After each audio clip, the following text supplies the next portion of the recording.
अस्सलाम वालेकुम। मैं हूँ आपका होस्ट हारून जवेद। एक दफ़ा फिर आपको अपने चैनल नर्सिंग डायरीज़ पे खुशामदीद कहते हैं।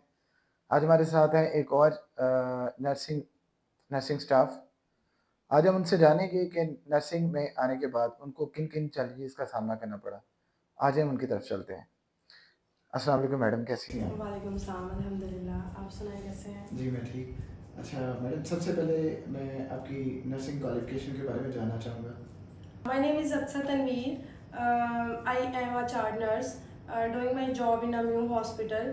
I just passed my MPhil and I done post-RN from Fatma Memorial and specialization also in from Fatma Memorial. I just recently passed my head nurse PPSC exam.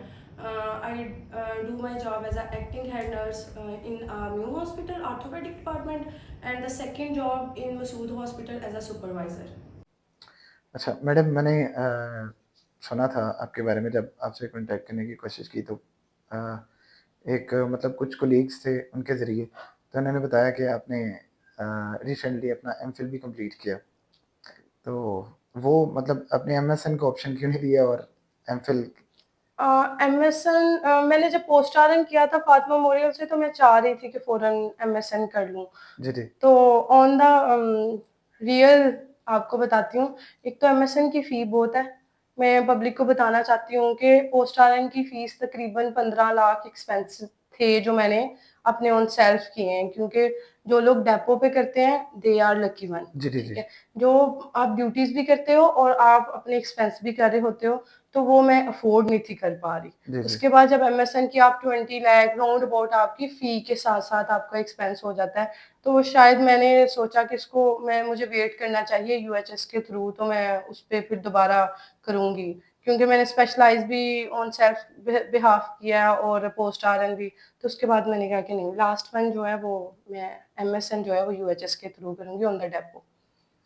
अच्छा, तो शुरू से लेके जब से आपने मतलब जॉइन किया एज़ अ स्टूडेंट नर्सिंग को और फिर आप पीपीएससी के थ्रू आप आए और फिर आपने पोस्ट रन किया, ये सफ़र आपका कैसा रहा?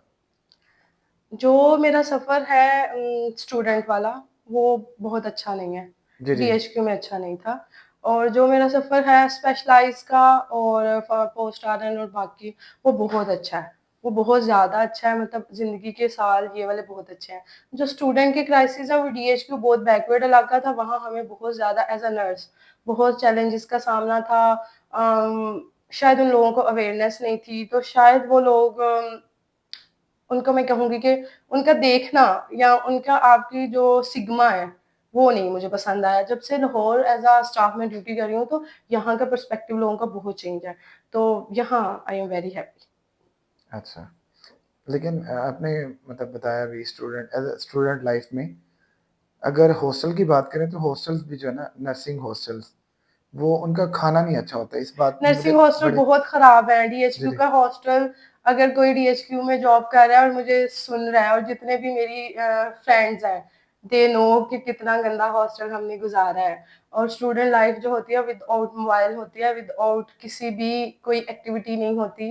इनफैक्ट आपके पास एलईडी भी नहीं है, तो वो साल अच्छे साल थे क्योंकि आपकी दोस्ती हुई बहुत अच्छे, लेकिन हॉस्टल का खाना बहुत खराब था। बहुत, बहुत, बहुत, बहुत पुअरेबल, बहुत मिज़रेबल, बहुत ही बुरे हालात का खाना था। फिर भी हम हैप्पी हैं अभी भी, लेकिन वो टाइम अच्छा था, जी, मेमोरेबल जी। था, लेकिन उसमें स्टूडेंट की जो हालात थे वो बहुत ही खराब थे, बहुत खराब हालात। हॉस्टल में रहते हुए ऐसा ही होता है कि बंदा ऐसा ही सोचता है कि कब मेरी से हाँ जान जी, छूटे। हम सोचते थे कि हम कब जाएँगे इस जगह से जान छूटेगी और हम खुश होंगे। जी। लेकिन वो याद आते हैं कि मोबाइल के बगैर हमने बहुत अच्छी जी, दोस्तियाँ जी, जी, की जी। हैं। वो जब बंदा हॉस्टल से वापस आ जाता है ना तो फिर हाँ बंदे जी, को वो याद वाला आता है। बहुत अच्छा टाइम है। जी। अच्छा, आपने कभी मतलब मेरा ऐसा स्टूडेंट से इंटरेक्शन होता रहता है, ओटी टेक्नीशियंस होते हैं या फिर एमएलटी के स्टूडेंट्स होते हैं, उनके एफएससी में अच्छा स्कोर किया हुआ इन्होंने, लेकिन उनकी फैमिली नहीं सपोर्ट करती उनको। रिसेंटली मेरी एक स्टूडेंट से बात हुई, उसने बोला कि मैंने उनसे पूछा आपने नर्सिंग क्यों नहीं की? आपके अच्छे मार्क्स थे। तो उन्होंने बोला कि भई मेरी फैमिली सपोर्ट नहीं थी कर मुझे नर्सिंग करने के लिए। असल में एजुकेशन और अवेयरनेस नहीं है। अवेयरनेस होनी चाहिए कि जो ओटी टेक्नीशियन है उसका स्केल स्टाफ नर्स से कम है। जी, जी। 16 स्केल है, हमारे में ये अवेयरनेस ही नहीं है, हमें पता ही नहीं है कि इसकी क्या-क्या अपॉर्च्युनिटीज़ हैं। तो वो लोग एमएलटी को देखिए ना आप इस बात पे क्या बात कर सकते हैं कि एक बंदे ने ओटी टेक्नीशियन होने को प्रेफर किया एज अ स्टाफ के, जी, वो जी, जी। एजुकेशन की और उसकी ही कमी मैं कहूँगी कि शायद उनके घर वालों को नहीं पता होगा कि जी, जी, इसका जी। क्या स्कोप है, इसके क्या-क्या बेनिफिट्स हैं।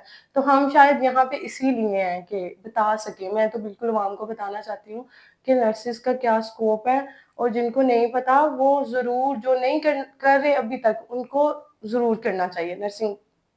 असल में ना लोगों के दिलों में एक कॉन्सेप्ट है कि जैसा वो देखते हैं हॉस्पिटल्स में अब गवर्नमेंट हॉस्पिटल की बात करें तो आपके पास जब इतना क्राउड होता है पेशेंट्स का और फिर अटेंडेंट्स भी होते हैं और उनको एक ना उनका इमेज सेट है नर्सिस का कि इनका काम सिर्फ इंजेक्शन लगाना और बीपी चेक करना है। ये बहुत पुरानी बातें हैं जबकि जो अनट्रेन्ड लोग थे और कोई भी मुझे लगता था कि आया आया भी खुद को स्टाफ कहती थी, तो उनको लगता है बीपी चेक करना ही स्टाफ का काम है। नहीं, बीपी चेक करना नहीं है, हम बहुत ही प्रोफेशनल स्किल पर्सन हैं।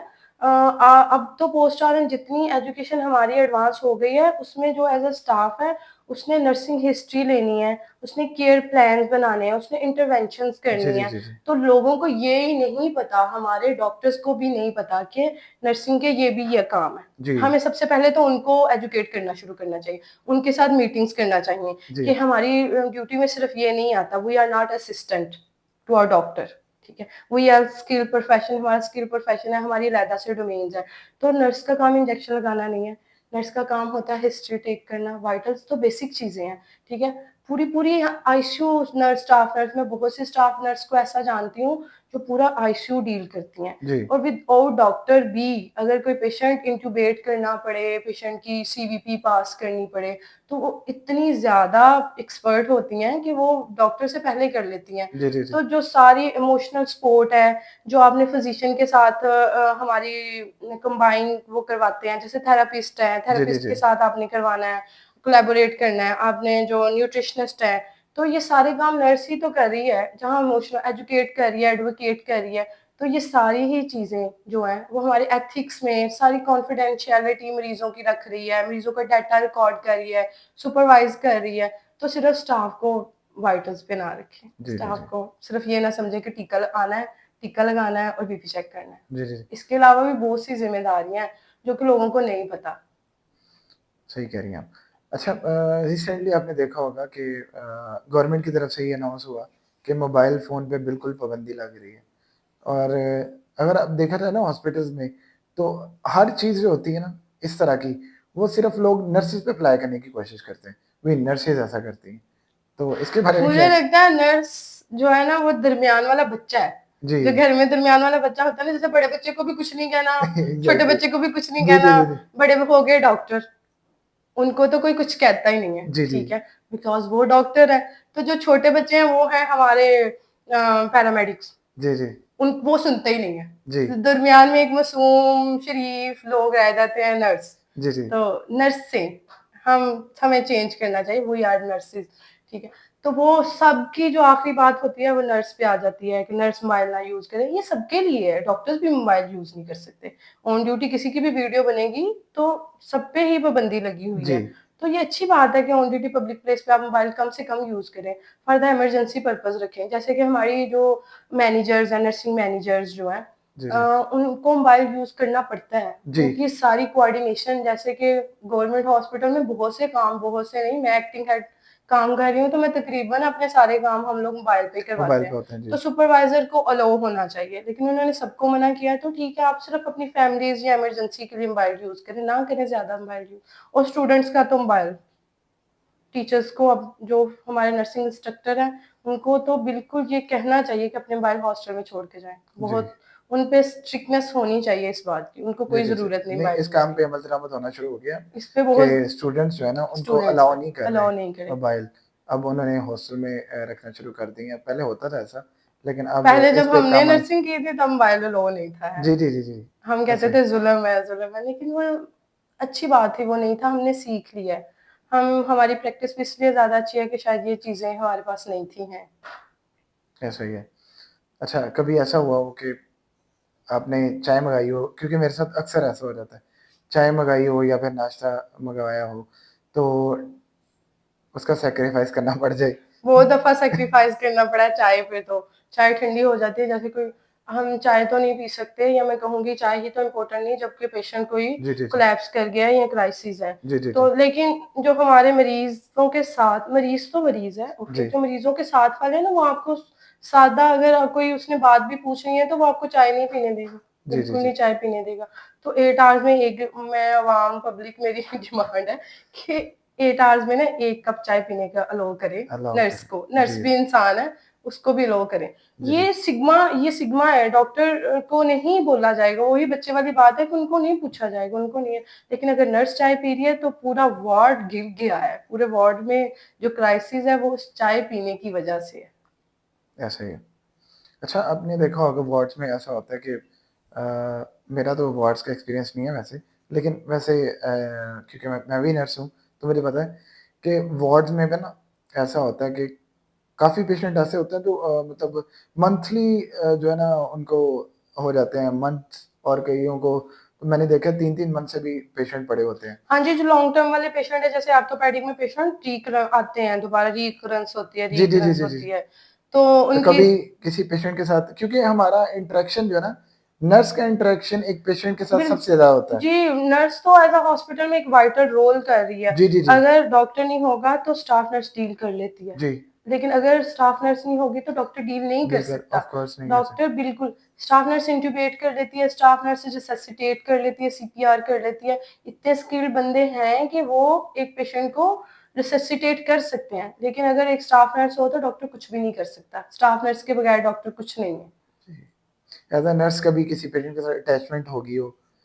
क्योंकि होता है ऐसा, मेरे साथ अक्सर पेशेंट आते हैं, जो फिर मुझे मतलब नेक्स्ट टाइम भी आते हैं, तो वो कहते हैं, "जी, यार भैया आप लगा दो यार।" एज़ अ मेल मैंने अटैचमेंट होना अच्छी बात है, जी, एज़ अ जी, जी। फीमेल अटैचमेंट होना बुरी नहीं, बात है। आपकी फीमेल फीमेल के साथ हो जाती है कि वो आपका फिर हुलिया बताते हैं, जैसे कुछ पेशेंट के कोई काम होते हैं, जैसे आईवी लाइन लगाना, तो जी, जी, फिर जी, वो जी। बताएँगे कि मेरी नाइट ड्यूटी थी, तो मैंने नाइट पे एक पेशेंट को, काफ़ी पेशेंट को, क्योंकि आपको पता है ऑर्थोपेडिक में हमने रात को ही पेशेंट को लिस्ट के लिए या ऑपरेट के लिए प्रिपेयर करना होता है, तो वो फिर मॉर्निंग में बताते हैं, हुलिया बताते हैं कि जी, जी। वो थी तो उनको ही बुलाएँ या वही स्पेशल आएँ, जैसे प्राइवेट में ऑन स्पेशल डिमांड बुलाते हैं जी, कि जी, जी, नहीं जी। हमें वही चाहिए। तो ऐसे पेशेंट हो जाते हैं क्योंकि वो आपकी प्रोफेशनलिज्म से इम्प्रेस हुए होते हैं। मेरे ख्याल में अटैचमेंट। अच्छा मैडम, मैं आपसे पूछना चाहूँगा कि आपको पता है हॉस्पिटल, हमारे जो गवर्नमेंट हॉस्पिटल्स हैं, उनमें तो काफ़ी पेशेंट रेशो काफ़ी ज़्यादा है। तो हर तरह के लोग आते हैं, कुछ ज़्यादा अग्रेसिव होते हैं, कुछ लोग ऐसे होते हैं जिनका पेशेंट इतना सीरियस भी नहीं होता, लेकिन वो बड़े अग्रेसिव हुए होते हैं। तो कभी आपका सामना हो ऐसी अग्रेसिव फैमिली से? DHQ hospital, sorry DHQ, new hospital में तो हर बंदा ही अग्रेसिव है, और जो आर्थो में आता है वो नॉर्मल बंदा नहीं होता। जी, वो जी। या तो एमएलसी मेडिको लीगल केस होता है या एक्सीडेंट करवा के आया होता है। तो जिसने एक्सीडेंट किया है उसका गुस्सा भी स्टाफ पे हाँ निकालना जी, है, जी। ऑपरेशन लेट हुआ है तो वो भी स्टाफ पे निकालना है। तो वहाँ पे अगर पेशेंट तो नहीं अग्रेसिव होते, पेशेंट बिल्कुल अग्रेसिव होते। जी, जो साथ वाले हैं ना, वो बहुत मिसबिहेव करते हैं, बहुत ज़्यादा। तो कभी-कभी बहुत सी सिचुएशन पे ऐसे आपको काम एंड कूल होना पड़ता है, जी। और कभी-कभी आपको उनको बताना पड़ता है सिक्योरिटी, जैसे कि लास्ट टाइम हमारे ही वार्ड में एक इश्यू बना था कि उनका पेशेंट एक्सपायर हो गया बच्चा, तो उन्होंने स्टाफ के साथ बहुत ज़्यादा मिसबिहेव हुआ, फिजिकल आ गए, तो उसके लिए हमें सिक्योरिटी का सबसे ज़्यादा कंसर्न होता है, सिक्योरिटी गार्ड्स का, सुपरवाइज़र को बुलाया, सुपरवाइज़र आए, फिर वार्ड के जो इंचार्ज हैं, रजिस्ट्रार, वो सब आए। तो जितने भी एग्रेसिव पेशेंट हैं उनकी मैं तो यही कहूँगी एज़ अ फीमेल, काम एंड कूल रहें और इनको इग्नोर करें। अटेंडेंट इम्पोर्टेंट नहीं होते, उनके साथ वाले पेशेंट रिश्तेदार, इम्पोर्टेंट है। जी। हमारे लिए पेशेंट इम्पोर्टेंट है, और पेशेंट उस टाइम तकलीफ में है तो हमें पेशेंट का काम करना चाहिए और उनको इग्नोर ही करना चाहिए। जी, अच्छी जी। बात है कि आप ज़्यादा से ज़्यादा उनको इग्नोर करें बस। अच्छा आपने ना प्राइवेट हॉस्पिटल में भी ऐसा देखा होगा, ज़्यादातर प्राइवेट हॉस्पिटल में ना उन्हें रखा होता है अपनी पॉलिसीज़ ना ज़ीरो टॉलरेंस। लेकिन मैं ये उनको कहना चाहता हूँ कि ज़ीरो टॉलरेंस रखें, ज़रूर रखें। सॉरी टू इंटरप्ट यू, लेकिन ज़ीरो टॉलरेंस फॉर स्टाफ और फॉर द पेशेंट? नहीं, नहीं उनकी फॉर स्टाफ होती है। स्टाफ। मैं आपको एक बताता हूँ ना वाक़या, कि अगर ऐसा कोई वाक़या होता है ना कि पेशेंट का अटेंडेंट स्टाफ के साथ बदतमीज़ी कर रहा है, तो वो ज़्यादा जो प्रायोरिटी देंगे ना, अटेंडेंट की बात को देंगे। क्योंकि उनके स्टाफ उनके भले पेशेंट्स नहीं होते, उनके क्लाइंट्स होते हैं, और जी, जी। क्लाइंट्स इंपॉर्टेंट होते हैं for the shopkeeper and for the owner. जी, जी, जी। तो ऐसा वो स्टाफ की बात को तो एक्सेप्ट नहीं करते, और मुझे लगता है प्राइवेट वालों को मैं कहना चाहूँगी कि अपने क्लाइंट्स बनाते-बनाते हुए अपने स्टाफ का टर्नओवर बहुत ज़्यादा आपने देखा होगा, जो प्राइवेट में जॉब कर रहे हैं सबसे ज़्यादा काम उन्होंने ही खराब किया है। जी, जी। ये मैं बात बताना चाहूँगी कि वहाँ कम्युनिटी मिडवाइफ कर रही होती हैं, एलपीएन असिस्टेंट कर रही होती हैं और असिस्टेंट का काम असिस्ट कराना है और जो रजिस्टर्ड नर्स है उसका काम असिस्ट नहीं करवाना, उसकी अपनी स्किल्स हैं। तो फिर जब रजिस्टर्ड नर्स प्राइवेट में ड्यूटी करती है और आप ज़ीरो टॉलरेंस रखते हो अपने क्लाइंट के लिए, तो फिर वो स्टाफ के साथ जो मिसबिहेव होता है वो भी बर्दाश्त नहीं करते। जी, आपको ज़ीरो टॉलरेंस दोनों के लिए रखनी चाहिए कि अगर आपको दोनों के पर्सपेक्टिव देखने चाहिए, आप सिर्फ अपने क्लाइंट ना बनाओ। फिर इसी इसी वजह से आपने कभी प्राइवेट में देखा हो, किसी भी प्राइवेट की आप निकाल लो रेशो, तो आप देखोगे कि वहाँ स्टाफ 1 माह बाद, 2 माह बाद, 3 माह बाद छोड़ जाते हैं। लोग जी, नई ड्यूटी करते हैं। वहाँ पे वही लोग कम्युनिटी मिडवाइफ्स ड्यूटी कर रही होंगी क्योंकि एक तो उनको कहीं जॉब नहीं मिलती, जी, एक कम सैलरी पे हॉस्पिटल वाले भी हैप्पी और स्टाफ भी हैप्पी। जी, उनको एज़ अ रजिस्टर्ड नर्स लोग ट्रीट कर रहे होते हैं। जी, तो सबसे ज़्यादा काम खराब जो हमारे सिग्मा बना हुआ है और हमारे रिस्पेक्ट और हमारे इसमें खराब किया हुआ है, ये असिस्टेंट कम्युनिटी मिडवाइफ को जो स्टाफ समझ लेते हैं, इसी वजह से तो ज़्यादा मसले बन रहे हैं कि आप जिसकी जो डेज़िग्नेशन है उसको उसी हिसाब से पे भी करें और रिस्पेक्ट भी करें। जी, ऐसा ही। अच्छा, आप क्या देखती हैं कि पाकिस्तान में आने वाले दिनों में और अभी इस टाइम कि अभी पाकिस्तान में नर्स की क्या इज़्ज़त है और आने वाले वक़्त में क्या होगी?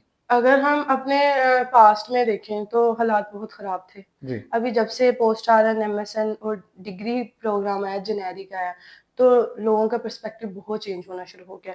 लोग पहले जैसे कि पहले आर्टिकुलेशन के बाद लोग आ जाते थे, लोग समझते थे कि पढ़े-लिखे नहीं हैं, अनस्किल्ड हैं, अनएजुकेटेड हैं और कोई भी आ जाता है। जिसको कोई प्रोफ़ेशन नहीं मिलता, वो स्टाफ बन जाता है। और अब जब से हमारा एनकेट स्टार्ट हुआ है, हमारा प्रोफ़ेशन जो है डिग्री पे आया है, पहले डिप्लोमा नर्स थी, तो अब पर्सपेक्टिव लोगों का चेंज हुआ है। लेकिन अभी भी पब्लिक अवेयरनेस ये नर्सिंग आपने स्टार्ट किया है नर्सिंग डायरीज़, तो मैं चाहती हूँ कि इस तरह के बहुत से यूट्यूब चैनल्स हों और सबसे ज़्यादा टीवी शोज़ और टीवी ड्रामा को बताना चाहिए कि वी आर नॉट असिस्टेंट, जी, जी, जी। हम डॉक्टर के असिस्टेंट नहीं हैं। प्लीज़ इस बात को मेक श्योर कर लें और हमारे स्टाफ को भी ये पब्लिकली अनाउंस करना चाहिए और कैंपेन्स चलानी चाहिए और स्कूल और कम्युनिटी में बताना चाहिए कि हमारी क्या-क्या ड्यूटीज़ हैं, क्या-क्या हैं।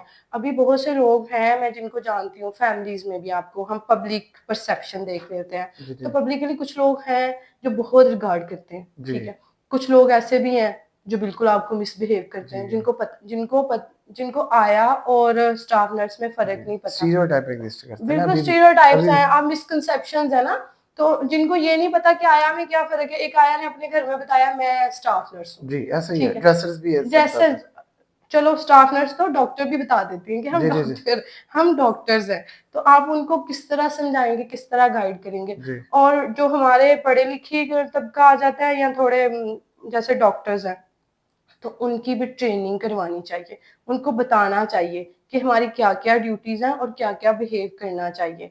और ये सारी चीज़ें होनी चाहिए। ये ज़रूरी है हमारी पब्लिकली अनाउंस करना, ये अवेयरनेस बहुत ज़रूरी है। तो मैं तो बहुत हैप्पी हूँ कि आप ये काम कर रहे हैं और मैं एज़ अ सिंगल पर्सन आप मुझे कह लें जहाँ मुझे अवेयरनेस मैंने करनी हो, अवेयर करना हो तो मैं ज़रूर बताती हूँ जी, जी, जी। कि हमारे लोग बहुत एजुकेटेड हैं। आप उनसे मिलेंगे तो पता चलेगा ना। तो आपको as a bed side nurse और एज़ अ नर्सिंग मैनेजर आपको कैसा कौन लगता है पसंद कि है? नहीं, नहीं, हाँ, नहीं, नहीं, नहीं। क्या पसंद नहीं, नहीं। है? हाँ, ये भी ये मैं। पूछ लेते हैं जी, जी। क्योंकि मैंने रिसेंटली आपको बताया पीपीएससी का इंटरव्यू सॉरी टेस्ट पास किया एज़ अ हेड नर्स 17 जी, स्टेट जी, के जी। लिए और बेड साइड तो मैं थी। बेड साइड ज़्यादा ईज़ी है। वेबसाइट ज़्यादा है, नर्स मैनेजर बहुत मुश्किल भी है और मुश्किल है नहीं है, मुश्किल बनाया बनाया हुआ है। गया है। आप बहुत से ऐसे लोगों को जानते होंगे कि जो आपकी जॉब्स जेडीज़ में नहीं आता, जी, वो काम आपको करने करने पड़ते हैं, पड़ते हैं। ठीक है? एक तो एजुकेशन नॉलेज की कमी है, अप टू डेट नहीं हुआ, तो जो जितने पढ़े-लिखे लोग आ रहे हैं, वो ना कहते हैं, ठीक है? जी, और इंशाल्लाह इंशाल्लाह हमारे पढ़े-लिखे लोग जब मैनेजर्स बनेंगे, हम जी। जैसे मैनेजर्स बनेंगे स्मार्ट और एजुकेटेड जी, जी। तो इंशाल्लाह चेंज आएगा। आइंदा 4-5 सालों में जैसे यूट्यूब चैनल स्टार्ट हो गए, लोग बहुत ज़्यादा पब्लिकली भी बता रहे हैं, अवेयर कर रहे जी, हैं जी, जी। और लोग इससे बड़ा इंस्पायर भी हो रहे हैं। तो इंशाल्लाह आएगी चेंजेज़। लेकिन बेड साइड बहुत मज़े का काम है, तो प्राइवेट हॉस्पिटल में मुश्किल आता है हेड नर्स या फिर गवर्नमेंट हॉस्पिटल में मुश्किल? गवर्नमेंट हॉस्पिटल में। तो प्राइवेट में क्यों ईज़ी है? प्राइवेट में आपके पास सारी चीज़ें मौजूद होती हैं, सारे रिसोर्सेज़ होते हैं, ऑन कॉल आपके रिसोर्सेज़ होते हैं। गवर्नमेंट के हालात बहुत ख़राब हैं, कोई चीज़ नहीं मिलती, वो नर्स मैनेजर से पूछना है, कोई चीज़ ख़राब है, वो नर्स मैनेजर ने बताना है। आपको वो मैं अभी अपना एक्सपीरियंस बताती हूँ, मैं as a acting head nurse कर रही हूँ, तो मुझे वो चीज़ों का नहीं पता था। मैं फीमेल हूँ, तो मैं फेमिनिज़्म हूँ, मुझे नहीं पता कि फ़ैन ख़राब है तो क्या करना है, मुझे नहीं पता इलेक्ट्रीशियन का काम। तो आप सारे काम आपके डोमेन्स में आते हैं। तो गवर्नमेंट अगर चीज़ें नहीं प्रोवाइड कर रही या आपके जो अंदर के सारे हैं रिसोर्सेज़ कम है या रिसोर्सेज़ आपको पता है गवर्नमेंट में डेज़ लगते हैं, लेकिन नर्स मैनेजर को फ़ौरन जवाब देना होता है कि करना चाहिए। प्राइवेट में नर्स सुपरवाइज़र और मैनेजर करना बहुत ईज़ी जॉब है। मैं दोनों जगह कर रही हूँ, मैं प्रेफ़र करूँगी कि आपको प्राइवेट में नर्स मैनेजर होना चाहिए। अच्छा, तो आपको लगता है कि मतलब हम एज़ अ नर्सिंग मैनेजर अपने प्रोफ़ेशन के लिए अगर हम कहें कि रिस्पेक्ट हमें अपने प्रोफ़ेशन को दिलानी है और अवेयरनेस दिलानी है लोगों को, तो बेड साइड पे कैसे हम लोगों को बता सकते हैं और एज़ अ नर्सिंग मैनेजर कैसे बता सकते हैं? एक तो अपना बिहेवियर चेंज करना चाहिए और एज़ अ सबसे बड़ी नर्स बात। मैनेजर मैं कहूँगी, मैं अगर नर्स मैनेजर हूँ, हेड हूँ, तो मैं ट्रेनिंग स्टार्ट करूँगी जी, जी, सबकी। जी। आपकी ट्रेनिंग आप और अपने जो मेरे साथ वाली टीम वर्क है, उसमें भी सबको बताऊँगी कि मेरी ड्यूटीज़ क्या है, मेरे स्टाफ की क्या रिस्पॉन्सिबिलिटीज़ है, हमारे स्टाफ मैं उस बात को एप्रिशिएट करूँगी। एप्रिसिएशन लेटर होता है, एप्रिसिएशन टोकन ऑफ एप्रिसिएशन बहुत जी, ज़्यादा जी, जी। ज़रूरी है। जी, जी। तो ये कांसेप्ट तो है ही नहीं है। एक जो ज़्यादा काम करने वाला है, वो जिस बच्चे ने सबक ज़्यादा याद किया, वो भी पिस रहा है। जी, जिसने नहीं किया, जो अकड़ गया, उसको नहीं किया, जी। ठीक है?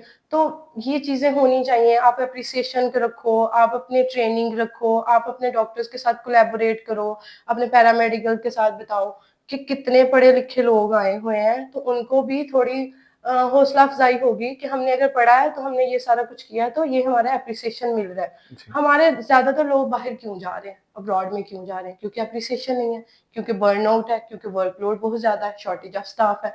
ये सारे सैलरीज़ ही भी कम है सबसे बड़ी सैलरीज़ बात। बहुत कम है, जबकि लोगों को लगता है कि सैलरीज़ बहुत ज़्यादा है, जी, जबकि हम कहते हैं सैलरीज़ बहुत कम है। कम है। अकॉर्डिंग टू हमारा जो वर्कलोड है, वो बहुत जी, ज़्यादा सैलरीज़ कम है।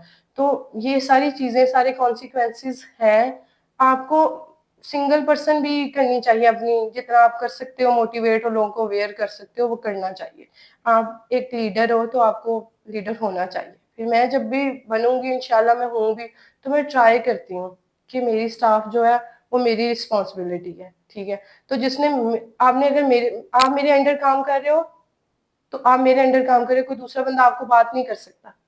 अगर आपने गलती की है तो मुझ तक आएगी ना, तो मैं उसकी जवाबदेह हूँ।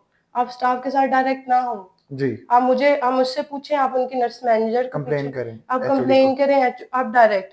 आप डॉक्टर की कंप्लेन एचओडी, डॉक्टर या प्रोफ़ेसर को जाती है, तो आप स्टाफ की कंप्लेन उनकी नर्स मैनेजर को करें। जी, ऐसे आपने ही। जो कहना है, जो उसकी सज़ा होगी, वो मैं डिसाइड करूँगी। जी, ऐसे ही। पर्सनल मैं कहती हूँ कि पर्सनल नहीं होना चाहिए ऑन ड्यूटी प्लेस पे। जी, ये बहुत अच्छा पॉइंट आपने बताया कि नर्सिंग के साथ ऐसे ही होता है न ऐसा ही होता है कि ना लोगों जी, को नहीं पता कि आप नर्स मैनेजर को बताएँ, आप थ्रू प्रॉपर हायरार्की चलें। जी, अगर आप आपको you should be a professional.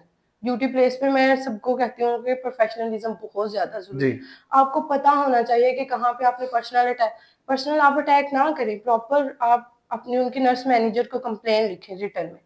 वो एक्सप्लेन करें, वो अपने सारे जवाबदेह हों। आप पर्सनल किसी को कुछ नहीं कह सकते ड्यूटी पे। जी। अच्छा, आपकी नर्सिंग लाइफ़ का सबसे अच्छा मोमेंट कोई एक? सबसे अच्छा मोमेंट या सबसे खराब बता सकती हूँ। सबसे नहीं, इतना सबसे किसी ने मुझे एप्रिसिएशन तो नहीं दी, लेकिन नहीं एप्रिसिएशन भी दी है। म्यू में बहुत ज़्यादा मुझे तो बहुत ज़्यादा आर्थो वालों ने एप्रिशिएट किया भी है और मैं इस बात पे कहूँगी भी कि हमारी वार्ड में ट्रेंड भी है आर्थो में कि वहाँ पे एप्रिसिएशन मिलती भी है। वहाँ पे एक ट्रेंड है कि बेस्ट स्टाफ नर्स का भी अवार्ड मिलता है और बेस्ट डॉक्टर का भी अवार्ड मिलता है। तो अच्छा, मुझे बेस्ट डॉक्टर का भी मिला था, बेस्ट स्टाफ का भी मिला था और बेस्ट आईवी लाइन लगाने का भी मिला था। तो ये ज़िंदगी की एक एप्रिसिएशन है जो कि मैं आपको बता सकती हूँ जी, कि प्रोफ़ेशनल जगह पे या एज़ अ स्टाफ मुझे कोई एप्रिसिएशन मिली थी। लेकिन बैड बहुत ज़्यादा है। अगर आप पूछना शुरू करेंगे तो मुझे लगता है बहुत लंबा पॉडकास्ट हो जाएगा। बहुत बैड आपको आपको भी पता है हमारे साथ बैड जी, ज़्यादा जी, जी, एक्सपीरियंस होते हैं। जी, तो मेरी ज़िंदगी में एक गुड एक्सपीरियंस यही था जो यही। मुझे एप्रिसिएशन मिली थी, उसके अलावा कुछ भी नहीं है। कोई कोई स्पेशल मोमेंट नहीं है। अच्छा, कोई एक ऐसी लाइन हमारे न्यू स्टूडेंट्स के लिए जो जेनेरिक अभी कर रहे हैं या फिर जो जेनेरिक करना चाहते हैं, उनके लिए लाइन कि वो इस लाइन से इंस्पायर हो जाए और हमारा प्रोफ़ेशन नहीं, चूज़ हम करें? मुझे देख के इंस्पायर हो जाए। इससे ज़्यादा मैं यही कहूँगी कि अब जो लोग नहीं कर रहे थे, मुझे बहुत से लोगों ने अप्रोच किया है, बहुत से ऐसे स्टूडेंट्स ने जो कि एफएससी की हुई है और उनका हो नहीं रहा, वो पूछते हैं कि कोई प्राइवेट बता दे। मैं ऐसे बहुत से लोगों को जानती जी, हूँ जी, जो जी। गवर्नमेंट में एनकेट में उन्होंने टेस्ट दिया। मेरी सिस्टर ने खुद एनकेट का किया था, उनका नहीं हुआ, तो बीएससी इंग्लिश कर रही है। तो बहुत से लोग ऐसे हैं, ठीक है? आप आएँ, ये सिग्मा ख़त्म हो रहा है, अवाम को अवेयर करें, उनको बताएँ कि ये कितना आपका as a nursing officer duty कर रहे हो तो आप 16th स्केल पे हो, ठीक है? आप किसी को चेंज नहीं कर सकते, तो आप खुद चेंज हो जाओ। जी, आप चलते-फिरते नज़र आने चाहिए।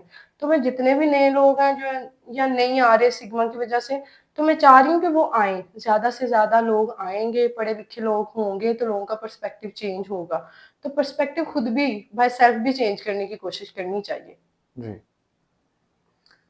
ले जी, इसी के साथ ही आपके साथ इस बात को इख्तिताम पे लेके जाते हैं और आपने challenges of being a nurse को बड़े अच्छे से एक कोलैबोरेट चैलेंजेस ही तो है, मैं कहती हूँ कि sorry challenges sorry ji, to जी। इंटरप्ट यू, मैं यही बताना चाहती हूँ आवाम को कि अगर एक स्टाफ नर्स बहुत हैप्पी नज़र आ रही है, तो जी, जी। वो उस बेचारी की सेल्फ ही है। उसने पता नहीं अपने आप को कैसे काउंसल किया है, नहीं तो जितने चैलेंजेस गवर्नमेंट हॉस्पिटल में हैं, कोई नॉर्मल फीमेल हो, तो वो नहीं करे। ये स्टाफ नर्स ही है जो इतनी बहादुर होती है या वो इतनी टॉक्सिक माहौल में भी हैप्पी नज़र आ रही होती है। इतना वर्कलोड होता है कि एक स्टाफ जो है वो 20-20, 25-25 मरीज़ों का एट अ टाइम, मेरे वार्ड में 2 स्टाफ 65 पेशेंट को देखती हैं, तो दे वो नॉर्मल बिहेव नहीं करेंगी, जी, ऐसा ही है। वो नहीं करेंगी।